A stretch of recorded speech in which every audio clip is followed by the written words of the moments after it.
Bismillahirrahmanirrahim. Assalamualaikum warahmatullahi wabarakatuh. Hamdan alaika ya Allah, wassalaman alaika ya Rasulullah. Allahumma salli wa sallim ala sayyidina Muhammadin salatan tulki biha syaja'atah wal quwwatah wan nasyatah wal yaqina fi qalbi wa qulubil muslimina bi rahmatika ya arhamar rahimin.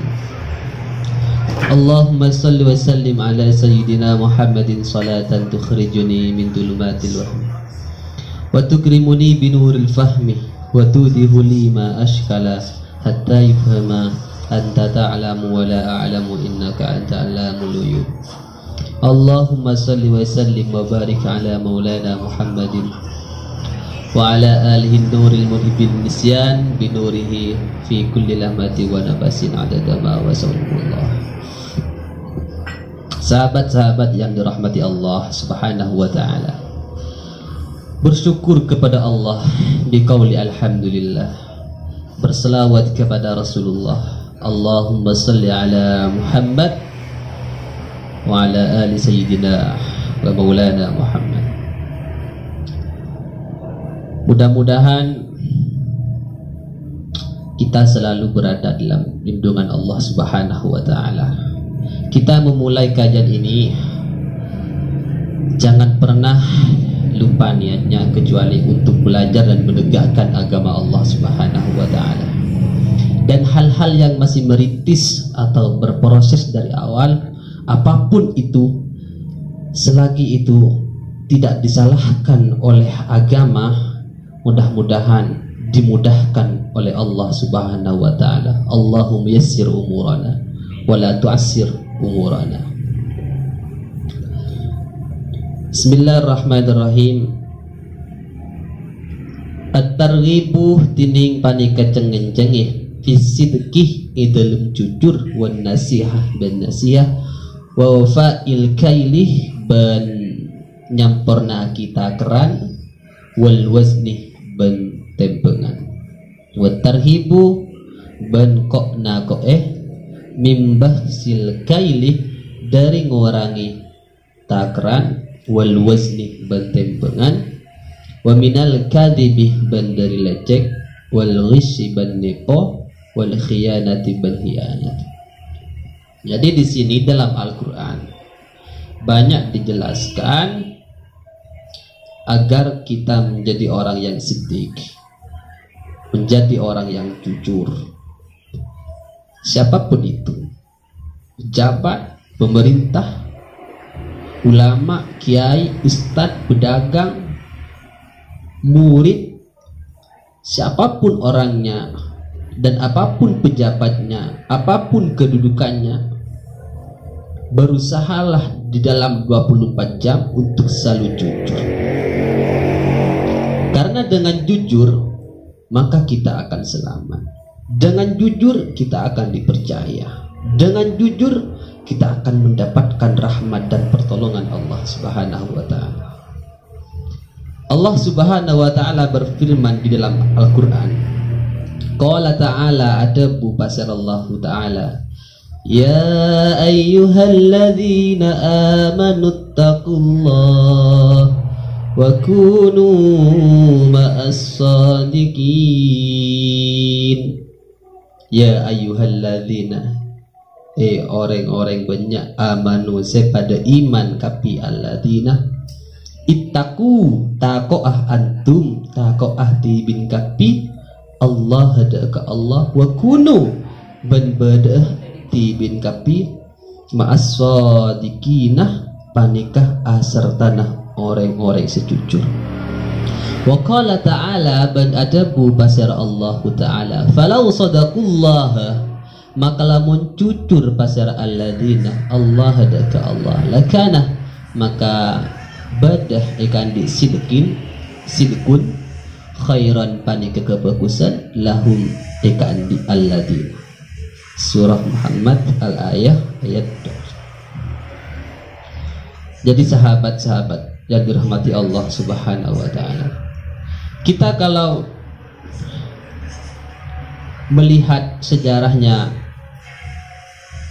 Syekh Abdul Qadir Al-Jilani, ya. Bahkan salah satu dari riwayat, kalau kita mengirim Al-Fatihah kepada sesepuh, kepada sanak pemilik kita, dianjurkan terlebih dahulu setelah mengirim Fatihah kepada Nabi dan sahabat-sahabatnya, bahkan sebelum muazzis Nahdlatul Ulama, kita kepada Syekh Abdul Qadir Al-Jilani terlebih dahulu. Kenapa beliau kok sampai mempunyai predikat seperti ini? Ya, salah satu, beliau menjadi orang mulia dan menjadi orang sukses di dunia wal akhirah. Beliau jujur. Kan suatu ketika Syekh Abdul Qadir itu pengen belajar ilmu ke suatu daerah, ke suatu kota. Ya, ibunya padahal pada waktu itu tinggal sendirian. Karena anaknya pengen menuntut ilmu, diizinkan oleh sang ibu. Nah, satu syaratmu, jika kau pergi ke kota untuk mencari ilmu, satu syaratmu, apa wahai itu bunda? Jujurlah, maka kamu akan selamat. Berangkat, assalamualaikum ya ummi, waalaikumsalam. Berangkat Syekh Abdul Qadir. Di suatu tempat, di situ ada preman. Maka dihadanglah Syekh Abdul Qadir itu. Hei anak muda, mau kemana? Mau cari ilmu paman. Kemana? Ke sana. Apa yang kau bawa? Ini uang paman. Berapa? Ini uang paman. Ada di mana? Ini ada di sini paman. Wah. Maka sang preman itu terperanjat. Kamu kok jujur seperti itu, nak? Saya belum pernah menemukan orang sejujur kamu, dari kalangan tua maupun kalangan muda. Kamu kok bisa, nak? Ya, orang tua saya berpesan, paman, dimanapun dirimu, kapanpun, bersama siapapun, kamu harus jujur, nak. Maka dirimu akan selamat. Sebab berapa kata itu melelehkan hati para preman itu. Maka kan di dalam ceritanya itu, sebab Syekh Abdul Qadir itu sang preman gak jadi yang mau ngambil uangnya, bahkan dia bertobat kepada Allah, menjadi orang yang soleh, berusaha untuk menjadi orang yang baik. Sebab kata-kata yang pendek tapi maknanya luar biasa dan hikmahnya luar biasa, sang preman itu mendapatkan hidayah. Makanya hidayah itu apapun bisa terjadi. Ya, nggak harus kita berdakwah centar gini. Kamu nggak semuanya seperti itu. Ada yang melihat dengan kondisi orang tua nggak punya anak, suaminya meninggal, masak sendiri, makan sendiri, cuci sendiri, rumahnya sudah runtuh. Ketika berdoa melelehlah air matanya, kemudian melihat orang yang hatinya gelap itu, bisa jadi orang itu mendapatkan hidayah. Poinnya, lakukanlah apapun itu, yang penting tidak keluar dari syariat Islam yang membuat dirimu dekat dengan Allah. Salah satunya dengan cara mengaji. Jika dirimu merasa lebih dekat dengan Allah, mengajilah. Jika kau dengan bersosialisasi, ikut organisasi, kau menjadi tambah dekat dengan Allah, ikutlah organisasimu. Jika kau dengan bersedekah kau merasa lebih dekat dengan Allah, bersedekahlah. Jika kau dengan sholat tahajud bisa tambah dekat dengan Allah, sholatlah. Jadi apapun itu bisa menjadi penyebab datangnya hidayah. Coba lihat Sayyidina Umar, walaupun sudah mendengar ribuan dakwah para sahabat dan para nabi begini-begini, Sayyidina Umar belum tergetuk pintu hatinya. Tapi ketika hendak mau membunuh Muhammad sallallahu alaihi wasallam, di tengah jalan dihadang oleh sahabat yang lain. Mau kemana hai Umar? Mau membunuh Muhammad. Sebelum kamu membunuh Muhammad, tengoklah sedulu saudaramu di rumah, sudah masuk Islam. Kemudian singkat cerita, nampar kepada saudaranya yang telah masuk Islam itu, kemudian mau menyentuh Al-Quran, kitab suci itu. Apa kata saudaranya? Tidak boleh wahai kakak, jika kakanda ingin mengengkang kitab suci ini, bersucilah terlebih dahulu. Sebab membaca suci dulu. Ketika beliau sudah bersuci, megang Al-Quran ini, Masya Allah, dengan surah Taha itu, Sayyidina Umar langsung terketuk pintu hatinya dan ingin menjadi bagian dari orang-orang Islam. Dan itu adalah hidayah dari Allah Subhanahu wa Ta'ala. Ya. Jadi jujurlah, maka dirimu akan selamat. Ya ayyuhalladzina amanu taqullah. Poin yang pertama di sini, takutlah kepada Allah. Takutlah. Takut ini sulit. Iya, takut kepada Allah ini sulit. Allah kan nggak nampak, nggak kelihatan. Jadi kuncinya apa? Iman di sini. Kalau iman itu kuat, maka orang itu bisa takut. Jika imannya lemah, ya nanti ketika mati ya udah, itu urusan nanti. Akhirat ya urusan nanti. Sekarang kita berpoya-poya dulu. Nah, itu saking lemahnya iman. Kita harus takut kepada Allah. Sebelum kita takut, atau agar kita bisa takut kepada Allah, kuncinya adalah iman. Iman sempurna, maka takutnya akan sempurna. Iya. Kadang kita kepada orang saja yang berstruktur di dalam sebuah apa itu, kita bisa, padahal itu sudah melanggar hukum, kita lawan itu. Ya. Jadi kuncinya untuk takut kepada Allah ini sulit. Makanya kalau iman sudah kuat, takutnya akan sempurna kepada Allah Subhanahu wa Ta'ala. Makanya kalau bagi orang-orang yang beriman, penjara itu adalah lebih baik daripada ajakan mereka. Seperti Nabi Yusuf alaihissalam. Coba bayangkan, ketika beliau dipaksa untuk menghembuskan atau memuaskan nafsu birahinya Siti Zulaikha, apa yang terjadi? Sampai sekarang diabadikan di dalam Al-Quran, lebih baik saya dipenjara daripada menuruti keinginan Zulaikha. Padahal pada waktu itu nggak ada orang sama sekali, istri raja, dan menggoda terlebih dahulu. Tapi karena iman dan takutnya kuat kepada Allah, lebih baik saya dipenjara. Coba bayangkan, pada waktu itu Nabi Yusuf belum pernah berpacaran. Anggaplah kalau zaman sekarang masih jomblo, belum punya tunangan, diajak hal seperti itu. Padahal waktu muda ini adalah apa ya, ganas-ganasnya nafsu birahi. Makanya kalau dari sebuah lagu itu terlalu sadis, ya, terlalu sadis di Zulaikha pada waktu itu. Kalau kamu nggak mau, Yusuf, saya akan penjarakan kamu. Gak apa-apa, saya lebih baik di penjara. Ya, jadi kuncinya adalah iman. Yang kedua, wa kunu ma'as-shadiqin. Hai orang-orang yang beriman, allazina, bersahabatlah, bertemanlah dengan orang-orang yang jujur. Siapa orang-orang yang jujur? Ya, ketika dia berbicara, bicaranya bisa kita tepati, bicaranya dengan kerja. Ya, contohnya siapa? Nabi Muhammad. Panutan paling utama, paling istimewa ya Nabi Muhammad. Ketika berdagang ya beliau jujur, berbicara ya jujur. Kalau itu merah ya merah, nggak bakalan berubah putih. Nah, kalau sekarang beda, ya biru dibilang kuning, macam-macam lah. Inilah fenomena di akhir zaman. Maka kuncinya apa? Melekatlah dengan Allah. Maka dalam salah satu syair Gus Dur itu, selalulah berdekatlah dengan Allah, berpelukanlah selalu dengan Allah.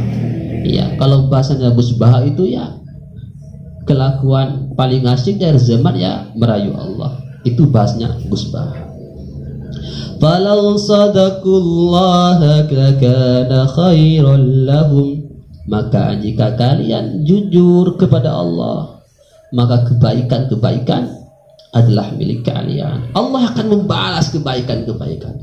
Allah akan melipat gandakan balasan jika kamu jujur kepada Allah Subhanahu wa Ta'ala. Ya. Bismillahirrahmanirrahim. Yang selanjutnya, wailul lil mutaffifin.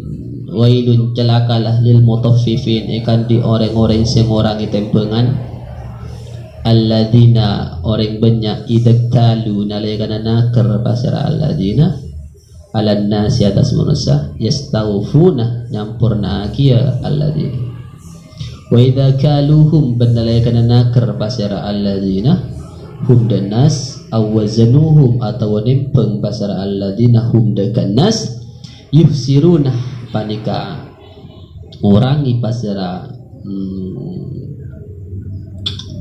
ngurangi pasara alladzina ala yadunnu apa bentaenga tak nyana ulai ka pasara kalsa alladzina annahum sangkun alladzina mab'usuna panika bekal pacekeh dari kuburan alladzina yaumin azim ya rasaku yauma yakumun nas nyari ceka annasu pasara manusia rabbil alamin kangkui ngaduk deka pangeran alam saja. Jadi di sini ini sudah at-tarhib kok nago wailul lil mutaffifin celakalah bagi orang-orang yang suka mengurangi timbangan ya celaka.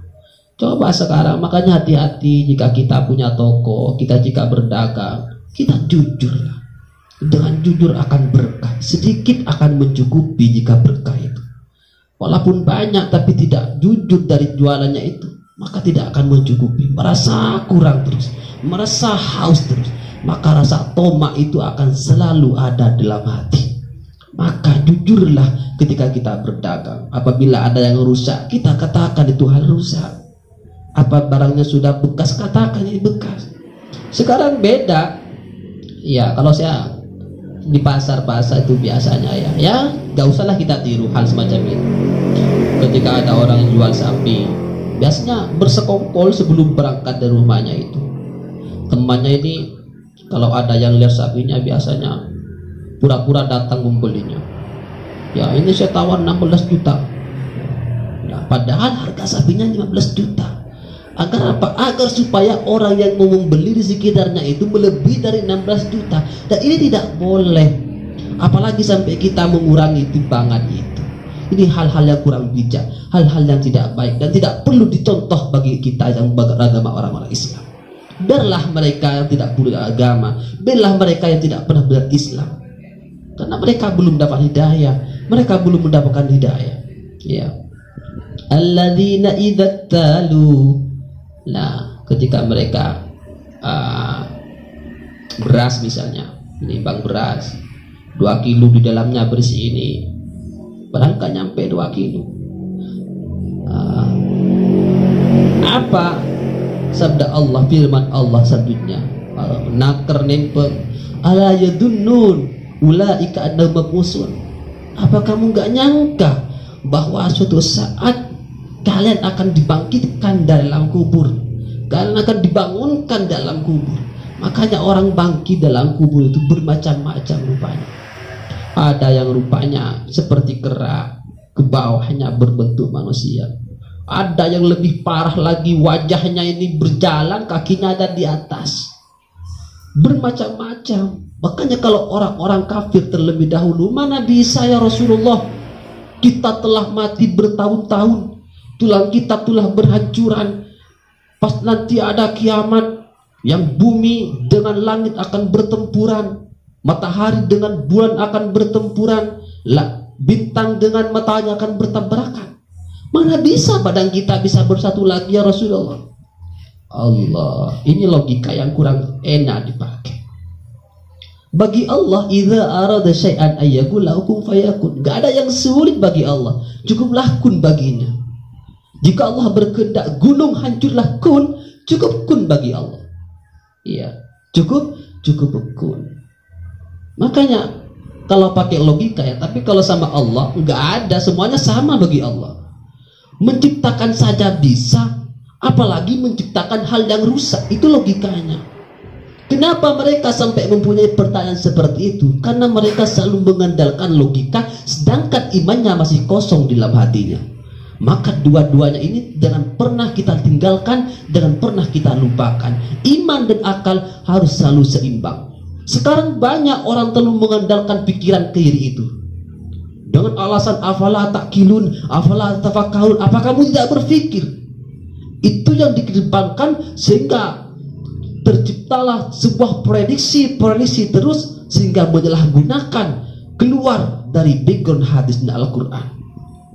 Apa ya, kembali ke imannya menipis, imannya lemah, sehingga otaknya selalu terdoktrin melebihi dari kekuasaan Allah Subhanahu wa Ta'ala. Ya. Yaumin adzim, di hari itu sangatlah hari yang agung. Semua manusia dibangkitkan. Makanya nanti di satu keterangan ketika orang itu dibangunkan dari kubur yang namanya alam barzah menuju alam barzah, maka dari timur ini ada api menjala, dari barat ada api yang menyala, dari utara ada api, dari selatan ada api, sehingga ketika bangun para ahli-ahli kubur itu bersatulah, mereka kabur semuanya, kabur karena yang dari timur dikejar api, yang dari barat dikejar api, dari utara dikejar api, terus mereka kabur sehingga mereka sampai pada padang mahsyar itu.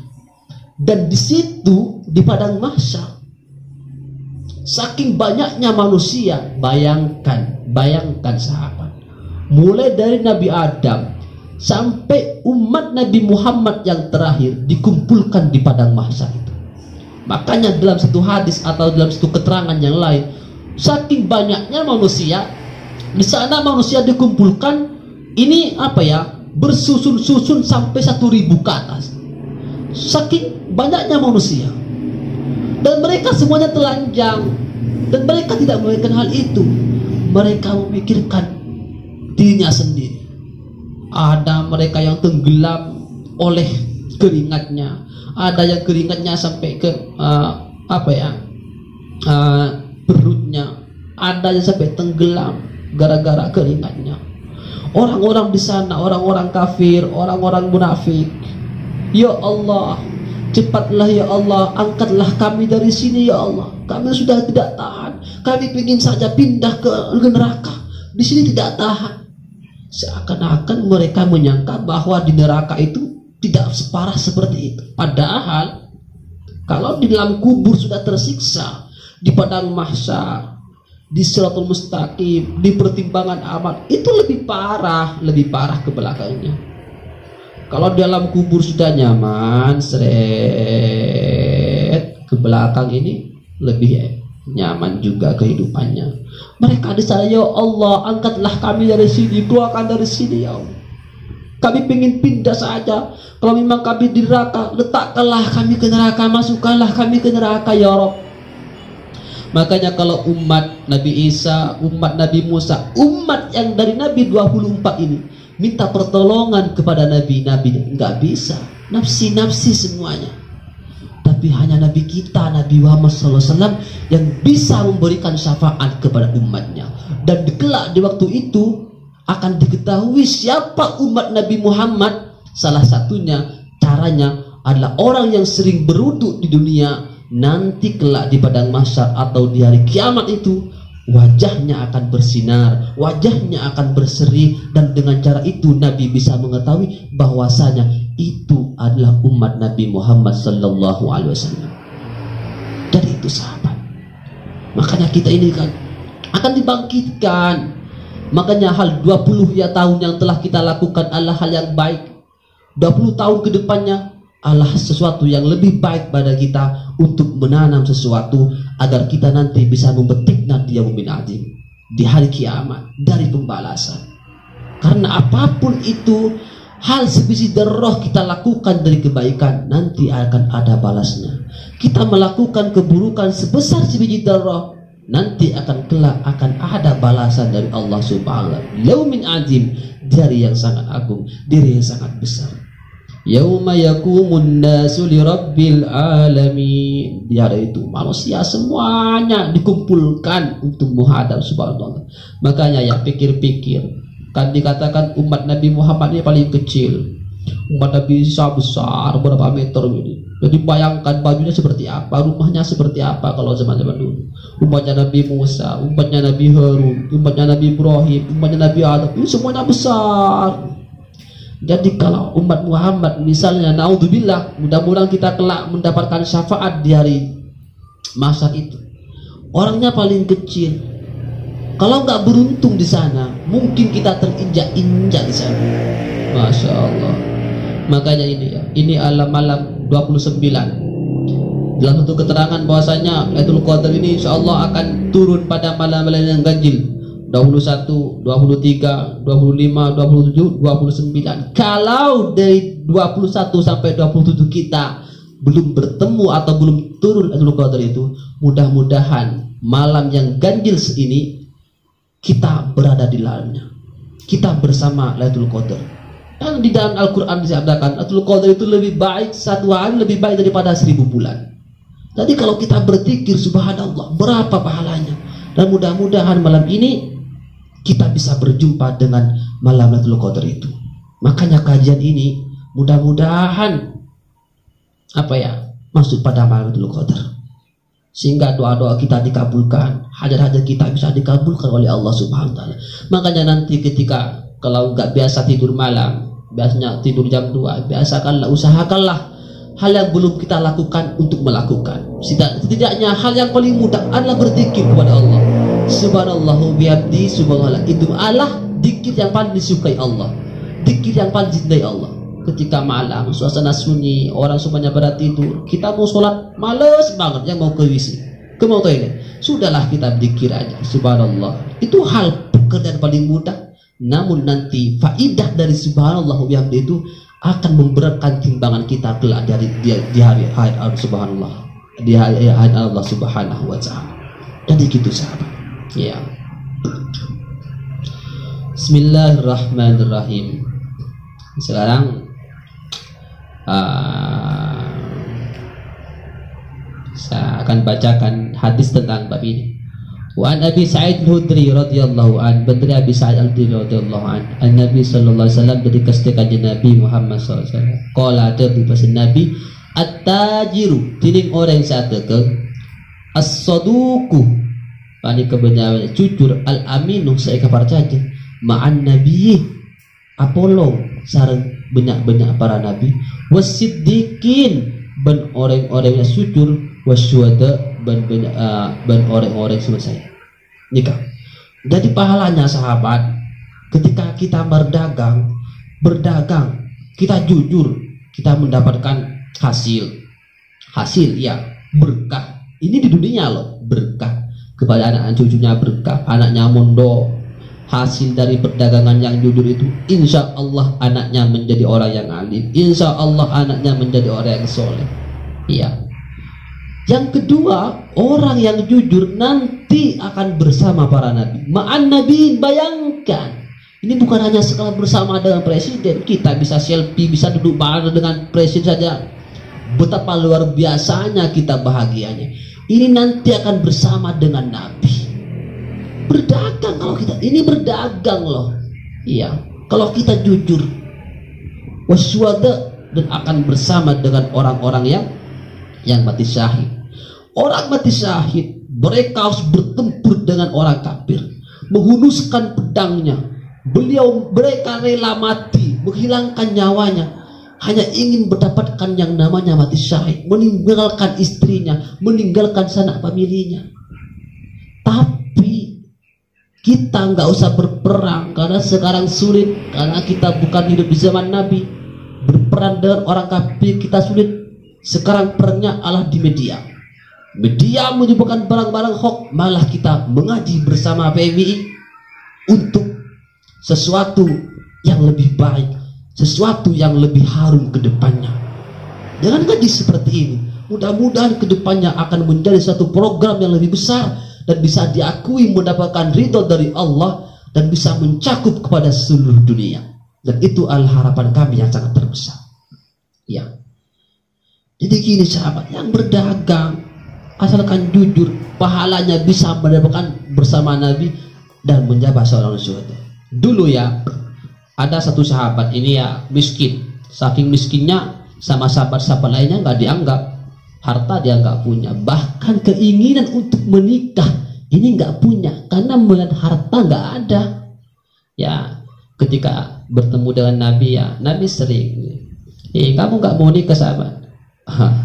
Ya siapa yang mau menikah dengan saya ya Rasulullah? Saya nggak punya apa-apa. Terus bertemu suatu ketika dengan Nabi, Nabi menanyakan itu. Terus Nabi menanyakan itu. Sampai itu ketika, sahabatku, datanglah kamu ke rumahnya ini dan lamarlah ini. Bilang bahwa ini adalah berita dari saya. Nah, kemudian datang oleh orang tuanya ditolak. Ya karena melihat background dari kalau nggak salah Julaibib, nama sahabatnya kalau nggak salah Julaibib, miskin, nggak punya apa-apa. Ya, ditolak. Apa kata anak dari sang mertua itu?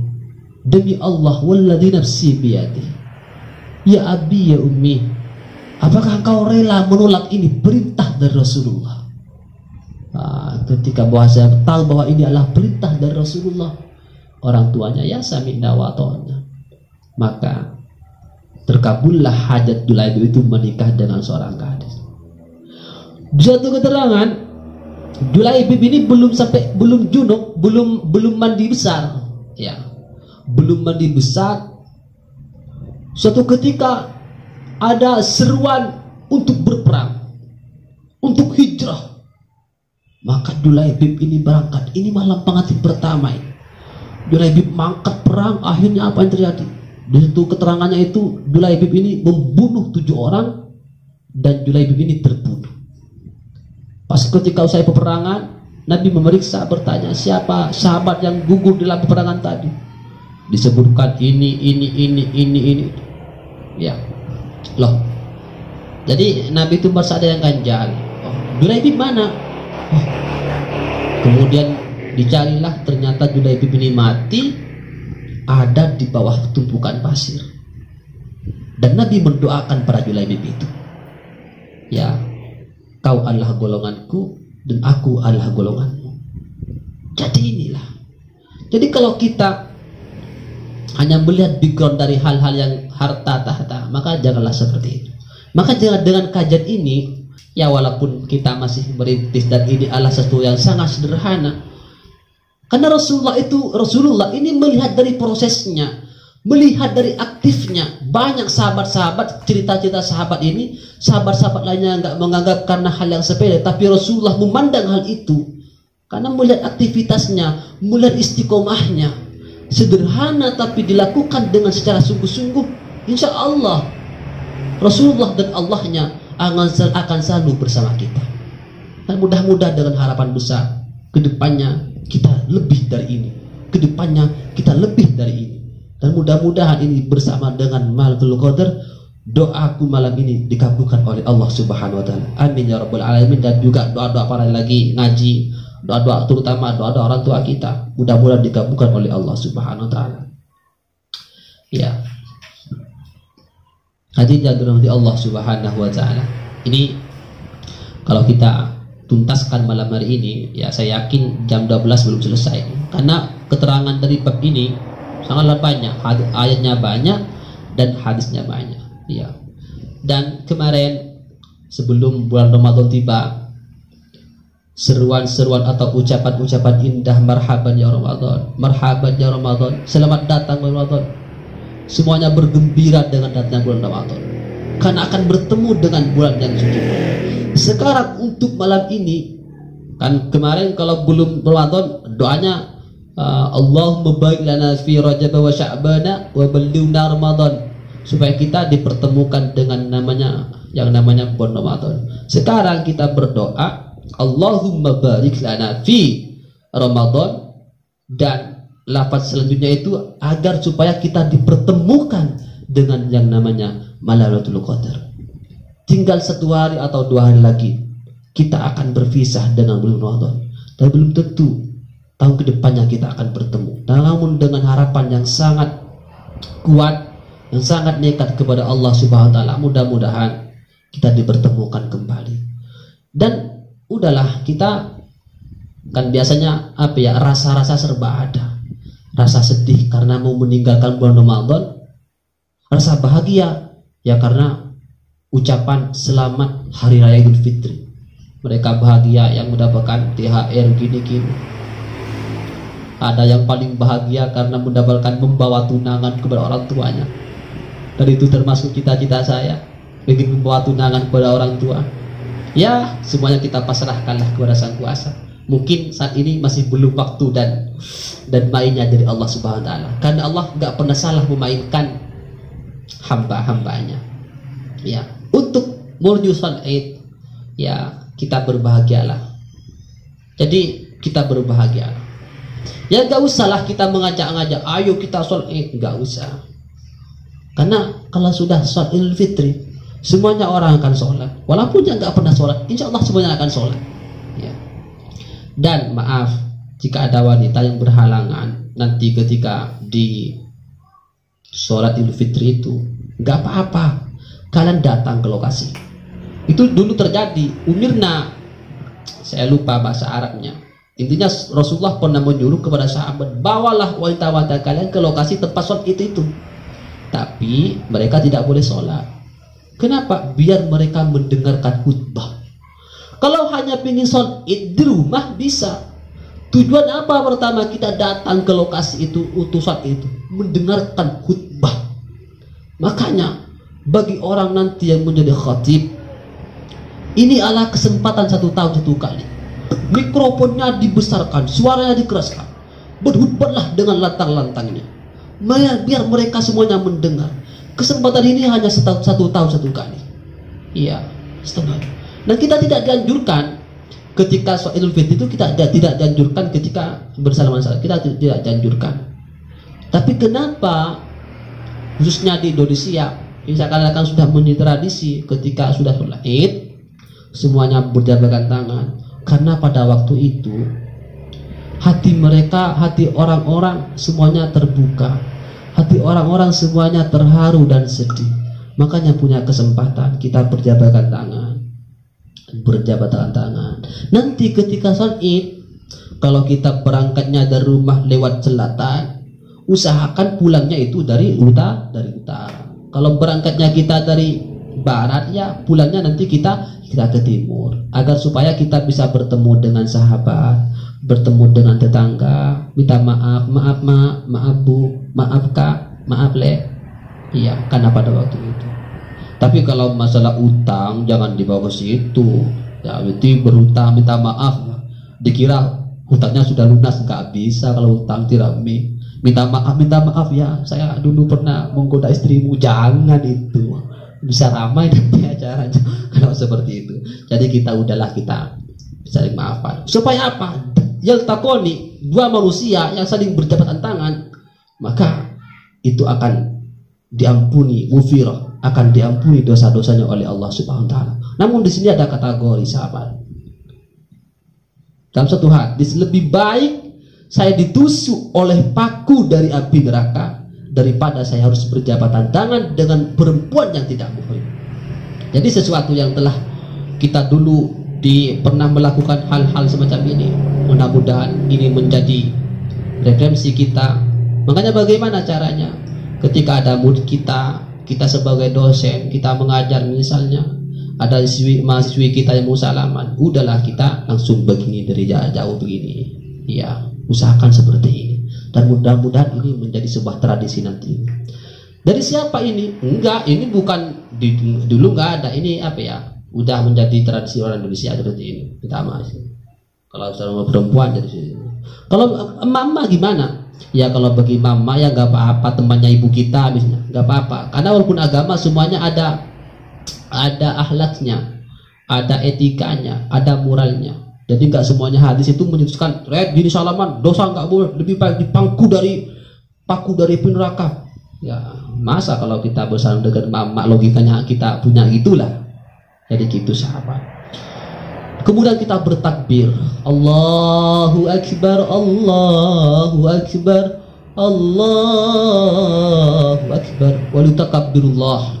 Kita dianjurkan untuk bertakbir. Makanya jadi kalau ada teman kita yang nggak bisa pulang, merantau karena adanya wabah seperti ini, sabarlah. Ini bukan masalah besar, ini kecil. Kalau ada kita yang punya hutang 10 juta, harus melunaskan habis lebaran hari raya 7 hari. Jangan sedih. Itu hal-hal yang kecil, bukan hal yang besar. Kalau kita diputuskan oleh orang yang kita cintai karena dengan semacam alasan, udahlah, kita jangan galau, jangan bersedih. Itu hal sebelah kecil. Makanya Islam menganjurkan walidukabbirullah, bertakbirlah kepada Allah. Allahu Akbar, Allah yang maha besar. Semuanya kecil, semuanya kecil. Masalah ini semuanya kecil. Wabah virus corona ini kecil. Insya Allah pasti suatu nanti pasti akan ada jalan. Yang merantau yang tidak bisa mudik sekarang, suatu saat pasti akan pulang. Jadi bersabarlah yang lagi merantau ada dimanapun, yang belum pulang karena ini. Makanya ya, karena wabah yang menular ini, apapun penyakitnya, kita oleh Nabi agar kita supaya lari, sebagaimana kita lari ini dikejar oleh singa. Wabah seperti ini. Makanya sahabat-sahabat yang jauh, yang belum bisa mudik, bersabarlah dan berbahagialah di sana. Insya Allah kita akan selama kita berpegang teguh pada agama Allah dan berpegang teguh pada Rasul, insya Allah hidup kita akan bahagia dan insya Allah kita akan disatukan di dunia dan mudah-mudahan kita bisa disatukan kelak di hadirat Allah Subhanahu wa Ta'ala. Mungkin sampai di sini sahabat-sahabatku yang kita cintai, jangan pernah pesimis, ayolah selalu kita optimis. Sesuatu bangunan yang hancur itu kita bisa bangkitkan kembali. Apalagi hal semacam-macam hanyalah karena hal yang sepele ini kita mau jatuh. Tidak boleh sahabat. Kita harus berangkat dari sebuah masalah. Kita harus berangkat dari salah problem agar kita menjadi orang-orang yang kuat. Bersabarlah dan teruslah berukir bagaimana kita kedepannya menjadi orang-orang yang kuat mental, menjadi orang-orang yang terpercaya, sehingga hidup kita Rabbana fid dunya hasanah wa fil akhirati hasanah wa qina adzabannar. Cahaya indah di dunia dan bercahaya indah di hadapan Allah Subhanahu wa Ta'ala. Wallahul muwaffiq ila aqwamit thoriq. Assalamu alaikum warahmatullahi wabarakatuh.